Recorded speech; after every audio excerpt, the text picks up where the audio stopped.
మన తెలుగు పెద్దలు. రచన డాక్టర్ మల్లాది కృష్ణానంద్.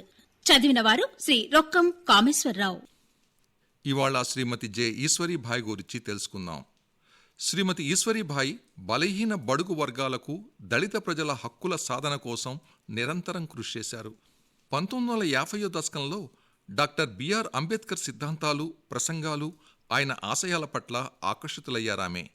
బడుగు వర్గాల సముద్ధరణే తమ జీవిత లక్ష్యంగా, ఆ ఆశయ సిద్ధి కోసం ఆమె నిరంతరం కృషి చేశారని ఆమె సమకాలీనులు అభిప్రాయపడతారు. ఆనాడు హైదరాబాద్ నగరంలో స్త్రీలకు పర్దా విధానం, ఘోషా పద్ధతి పాటించేవారు. అలాంటి సంప్రదాయ పరిమితులను అద్భుత సాహసంతో ఎదుర్కొని ప్రజా సాంఘిక సేవా రంగంలో ఆమె ముందున్నారని నాటి సమకాలీన రచనల వల్ల తెలుస్తుంది.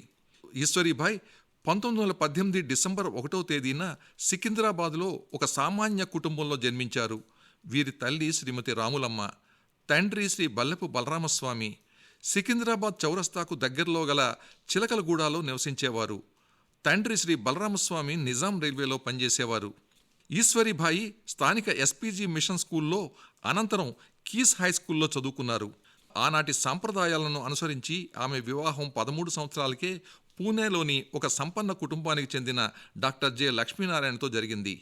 ఆయన పూణేలో దంతవైద్యునిగా ఉండేవారు. వీరి కుమార్తెనే డాక్టర్ జె గీతారెడ్డి. ఆమె పరిశ్రమల శాఖ మంత్రిగా కొంతకాలం పనిచేశారు. అయితే భర్తతో అభిప్రాయ భేదాలు, మనస్పర్ధల కారణంగా శ్రీమతి ఈశ్వరీభాయ్ పెళ్లైన కొన్నాళ్లకే పుట్టింటికి చేరి సికింద్రాబాద్లో ఒక ప్రైవేట్ పాఠశాలలో ఉపాధ్యాయురాలుగా చాలా కాలం పనిచేశారు.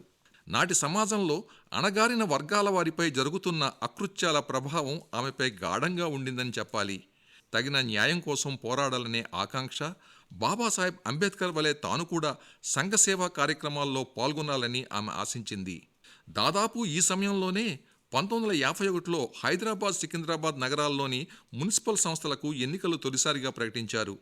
శ్రీమతి ఈశ్వరీభాయ్ చిలకలగూడ వార్డు నుంచి స్వతంత్ర అభ్యర్థిగా ఈ ఎన్నికల్లో పోటీ చేసి గెలుపొందారు. ఆనాడు ఆమెకు రాజకీయాలు కొత్త, ఆర్థిక బలం కూడా అంతంత మాత్రమే. అయినా కూడా ఆమెలోని సేవాభావం, స్వతంత్ర భావాల పట్ల స్థానిక ప్రజలు ఆకర్షితులై ఆమెను గెలిపించారని రాజకీయ పరిశీలకులు చెబుతారు. ఆమె రాజకీయ ఎదుగుదలకు కుటుంబపరంగా ఆమె సోదరుడు శ్రీ కృష్ణన్ ఎంతగానో ప్రోత్సహించారని ఆమె పేర్కొన్నారు. ఆ మాదిరిగా 1951 నుండి హైదరాబాద్ నగర కార్పొరేషన్లో కార్పొరేటర్గా ఆమె రాజకీయ ప్రస్థానం మొదలైంది. ఆమె 1967 దాకా నగర కార్పొరేటర్గా ఉన్నారు. అంటే దాదాపు 1.5 దశాబ్దం పైగా ఆమె జంట నగరాల్లో పలు అభివృద్ధి, సంక్షేమ కార్యక్రమాల్లో పాల్గొన్నారు. ఆనాడు నగర మున్సిపల్ ప్రథమ మేయర్గా శ్రీ మాడపాటి హనుమంతరావు ఏకగ్రీవంగా ఎన్నికయ్యారు. అనంతరం బాబాసాహెబ్ అంబేద్కర్ ఆశయాలకు అనుగుణ్యంగా ఏర్పాటైన రిపబ్లిక్ పార్టీ అభ్యర్థిగా 1967 రాష్ట్ర శాసనసభకు జరిగిన ఎన్నికల్లో నిజామాబాద్ జిల్లాలోని ఎల్లారెడ్డిగూడ నియోజకవర్గం నుండి పోటీ చేసి ప్రత్యర్థి శ్రీమతి టిఎన్ సదాలక్ష్మిపై భారీ మెజార్టీతో గెలుపొంది తొలిసారిగా రాష్ట్ర శాసనసభలో అడుగుపెట్టారు. ఆ తర్వాత రెండవసారి అంటే 1972లో జరిగిన రాష్ట్ర శాసనసభ ఎన్నికల్లో కూడా అదే నియోజకవర్గం నుండి పోటీ చేసి తిరిగి గెలుపొందారు. సుమారు దశాబ్ద కాలం రిపబ్లికన్ పార్టీ అభ్యర్థిగా, శాసనసభలో ప్రతిపక్ష నాయకురాలిగా ఆమె గణనీయమైన భూమిక నిర్వహించారు.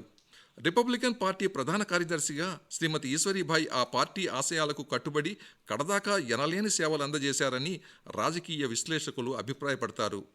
ఆనాటి రాష్ట్ర శాసనసభలో ప్రతిపక్ష నాయకులుగా శ్రీ తరిమల నాగిరెడ్డి, శ్రీ వావిరాల గోపాలకృష్ణయ్య, శ్రీ జి శివయ్య వంటి ప్రముఖ నాయకుల సరసన ఎంతో ధైర్యంగా, నిర్భయంగా శాసనసభలో అనేక ప్రజా సమస్యలపై ఆమె స్పందించే తీరు ఎంతో ప్రశంసనీయమని ఆమె అభిమానులు ఘనంగా చెప్తారు.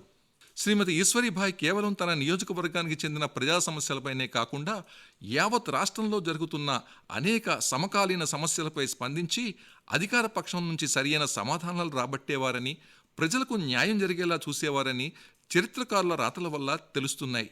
ఆమెది ఒక అరుదైన వ్యక్తిత్వం అని ఆమె అభిమానులు కొనియాడతారు. 1977లో జరిగిన పార్లమెంట్ ఎన్నికలకు శ్రీమతి ఈశ్వరీభాయ్ అమలాపురం నియోజకవర్గం నుంచి పోటీ చేశారు. అయితే ఆమె విజయం సాధించలేదు. అయినప్పటికీ ఎన్నికల తర్వాత కూడా ఆమె ఆ ప్రాంతంలో పలుమార్లు పర్యటించి ప్రజా సమస్యల పరిష్కారానికి ఆమె ఎంతగానో కృషి చేశారు. రాష్ట్ర రాజకీయాల్లో మంత్రి పదవుల కోసం అనేక మంది నాయకులు సహజంగానే అధికార పార్టీకి సన్నిహితమవడం సహజం. అయితే శ్రీమతి ఈశ్వరీభాయ్ తాను నమ్మిన సిద్ధాంతాలకు అంకితమై అంబేద్కర్ ఆశయాల సాధనే లక్ష్యంగా కడదాకా రిపబ్లికన్ పార్టీలోనే కొనసాగారు. ఆమె మంచి వక్త. అనర్గళంగా ఏ విషయంపైనైనా అలవోకగా పలువురిని ఆకట్టుకునేలా మాట్లాడేవారని ప్రతీతి. ఆమె సమర్థురాలైన నాయకురాలు.